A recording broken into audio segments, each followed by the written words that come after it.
Okay, you guys, I'm back. But yeah, I was saying, people, my battery ran out. Sorry, but people choose to cheat. It's a choice. It's not a force. It's a choice. It's a temptation, but we've been told to resist the devil and he will flee from you. So what's the excuse? What is the excuse for infidelity?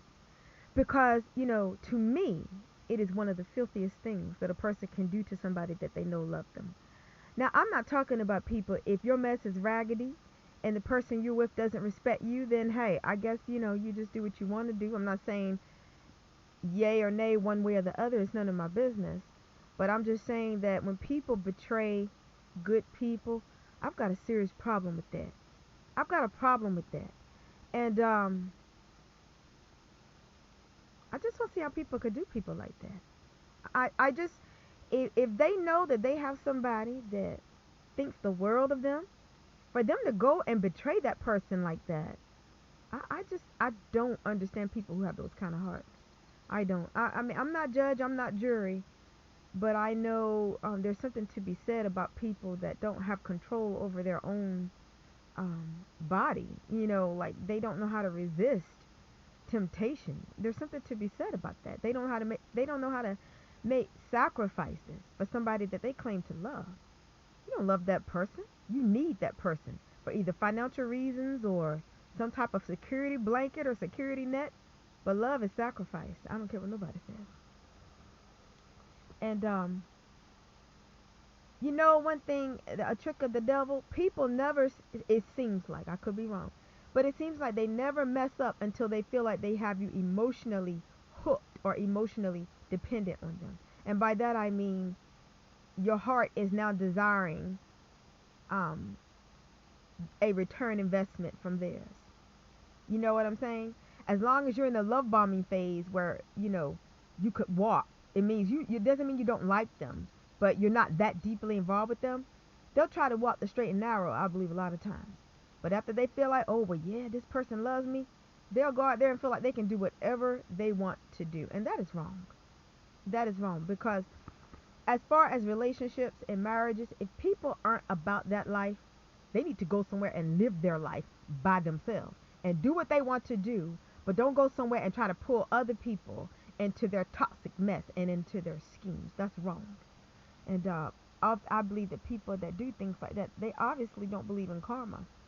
They obviously don't believe in the word of God that whatsoever a man soweth, that shall he also reap. And the same thing goes for women too.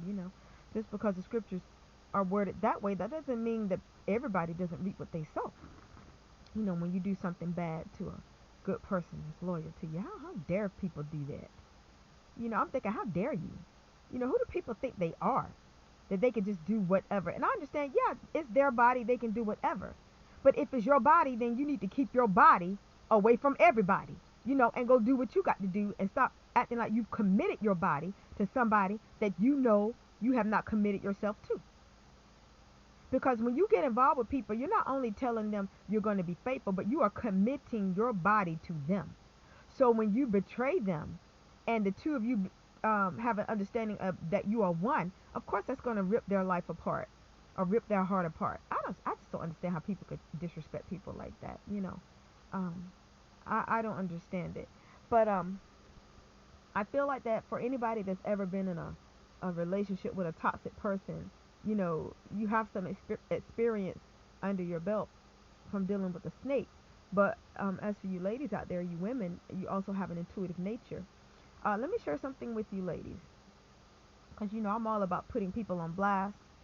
But that was I was gonna say that I don't like, but I don't hate anybody, but I just feel like that whatever the devil does in the dark, I feel like the sheets need to be thrown off of him because he was doing it in the dark because he was doing something to try to harm you. He didn't care about you. You know what I'm saying? I can remember a night that I'll just I won't go into full depth, but I was going to go out for a night on the town with someone. And this was somebody, yes, that I considered myself being serious about at the time. So I gotten all dolled up or whatever and had on this little, I had on a black dress that I had went and bought at the mall. It's very nice. And I had my hair hooked up because I used to wear it like I used to wear my hair like one of my favorite singers wore hers in the video Black Cat. So that's how I had my hairstyle for that particular outing. And I had on a black dress that had these gold studs in it. It's like a black mini dress. It was sort of like a bodycon dress, y'all. I'll go and admit to it. This was years ago. I was very young.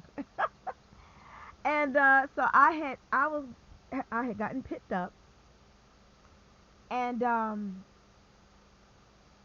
they was driven over to somebody's house. Okay, I was staying in a whole nother town. I was in another city, and well, small. Well, it's considered a city, but it's very small. But anyway, I got picked up and was driven back to the country bumpkin town that I had came up in, and the person went over to somebody's house and went into the house. So I went with the person because hey, I knew I was sharp that night. I had my little gold ball earrings or whatever, drop earrings, whatever. And so I had went in there, and it was a household.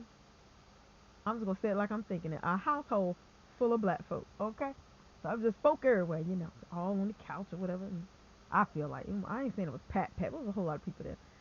Well, compared to what I would allow in my house, but I guess they were all related anyway. So some of them, but anyway, there was this when I walked in behind the person that was supposedly my date, there was this female sitting on the couch that was busted looking. And the female looked at the person that I was out on a date with and smirked a little bit and kind of shifted her body a little bit or her face a little bit as if to say, you trying to be funny, like that. That she didn't say it, but that's the look that she gave to him. So I followed the person throughout the house and spoke to the head of the household, the woman whose house it was. And I walked on through. I knew I was clean. Couldn't nobody tell me nothing that night. And so then after that, I headed out of the house with the dude. And we all went on whatever people did back in the day, whatever the hangouts were back in the day. And actually, it wasn't until a while later, I don't know how long later, that I found out that the female that dude had gotten pregnant was that female that was sitting on that couch that night. So, boom, see how stupid people think people are and they're not? Now, this is the first time I've ever spoken on that, and that's been years ago because I was a teenager. And so, like I said, women have always been intuitive. Many of us, we are not fools. See, he was messing around with that female. And I picked up on that. I was walking behind him. I picked up on that. I don't know who this female was. I didn't know that female from Adam. But I knew, I instantly picked up on that look that she gave him. So like I said, the devil doesn't get away with anything. And that's all I'll put out there for now. Of course, there's more to the story, a whole lot more. But that's all I'll put out there for now, you guys. But I just said that because I know that this demon that I had skating and running around my life thought that the things that it was doing behind my back were never going to be revealed. But boom, how you like me now? Because you won't fooling nobody if you still alive. I don't know if the person's alive or dead. I don't even care. But I just said that to just, just put it out there that women are very intuitive, a lot of us, and we are not fools. And no, I mean, the female that was giving that person that look, no, there was nothing attractive about that female. Absolutely nothing. But what you sisters out there must understand, it's not about looks. It's about a lot of these males out here are just sorry and no good. And it doesn't matter what the female looks like. See, women, that's where a lot of women get it mixed up. They go, oh, well, he was with that rag and this and that, and look at me, and then look at that rag over there. And then, it's not about that, my sister. It's not about that, my sister. Because I was dressed to the nines that night. But the dude that I was called myself dating was laying with a rag. So go figure that one. Go figure that one. It's not about, see, because it's not a physical thing. It's a spiritual thing. You understand what I'm saying? Because when somebody